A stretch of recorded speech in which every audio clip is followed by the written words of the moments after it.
Mom says 1 minute she and her 10-year-old daughter were sitting in the drive-thru at this South St. Louis Jack in the Box last Friday. I say about 1 or 2 minutes, 3 minutes tops. When suddenly, The gun is right here. she says Keith Brown approached her car and pressed a gun to her head as she turned to her child in the passenger seat. She was crying, like, oh my God, I never been through nothing like that. Me neither, I'm sorry.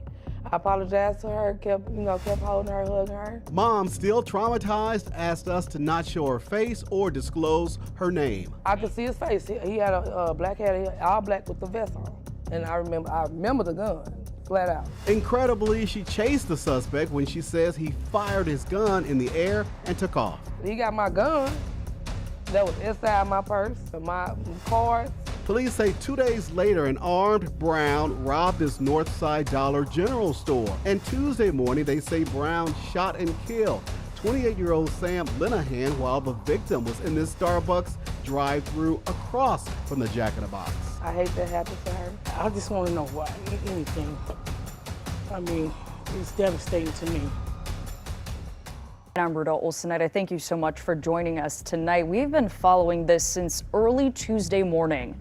Yeah, today for the first time we learned the suspect is accused of running over the victim with his own vehicle 3 times. That suspect later arrested after a chase, and today he appeared before a judge to face charges. 7 News Detroit reporter Randy Wembley has the stunning and disturbing new account from officials and is hearing from the victim's friend, who says he never stood a chance. Yeah, that suspect appeared in court via video wearing what appeared to be a self-protection smock.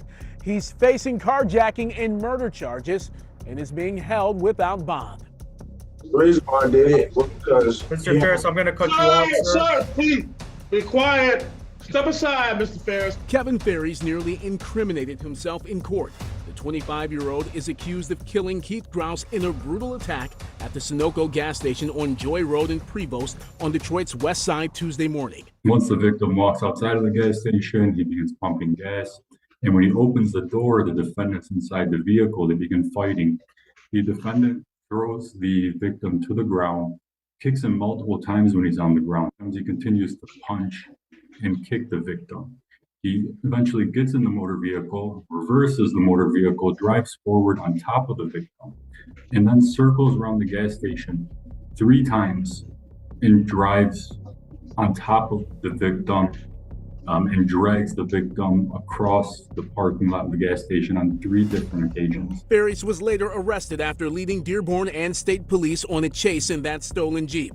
The pursuit ended when he crashed into a police vehicle at Greenfield and Warren, roughly a mile from where Grouse was left to die. He was a loving person who just wanted to be loved. Mary Smetler knew Grouse for more than 30 years and says she was devastated when she learned what happened to her friend, who she called Tweet. It hurt my heart because Tweet couldn't even defend himself if he was in a fight. He had MS and it got progressive, you know? He could hardly walk.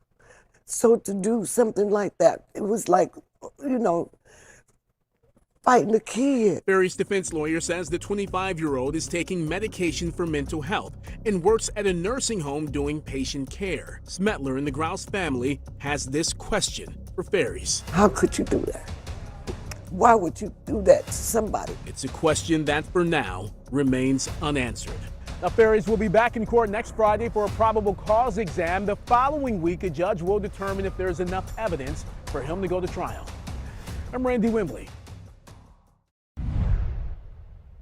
Just pray for the community and the neighbors and the family.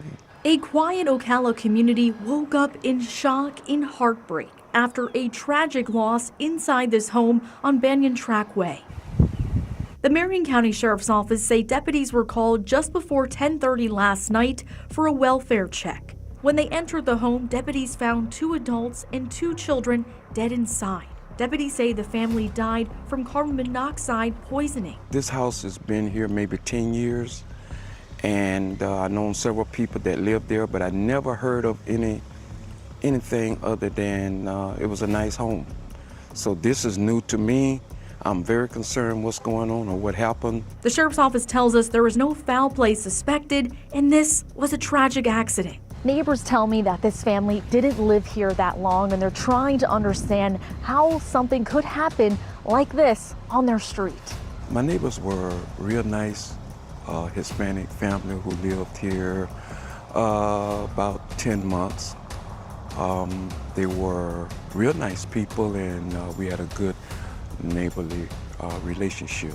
For neighbors, this loss is hard-hitting. Our community is going to be sad, and we were up last night, some of the neighbors and myself, and we were saddened by the situation and really hurt because this is a loving community and we enjoy each other.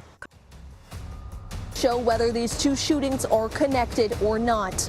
Regardless, it has local rideshare drivers on edge. That is not coincidence.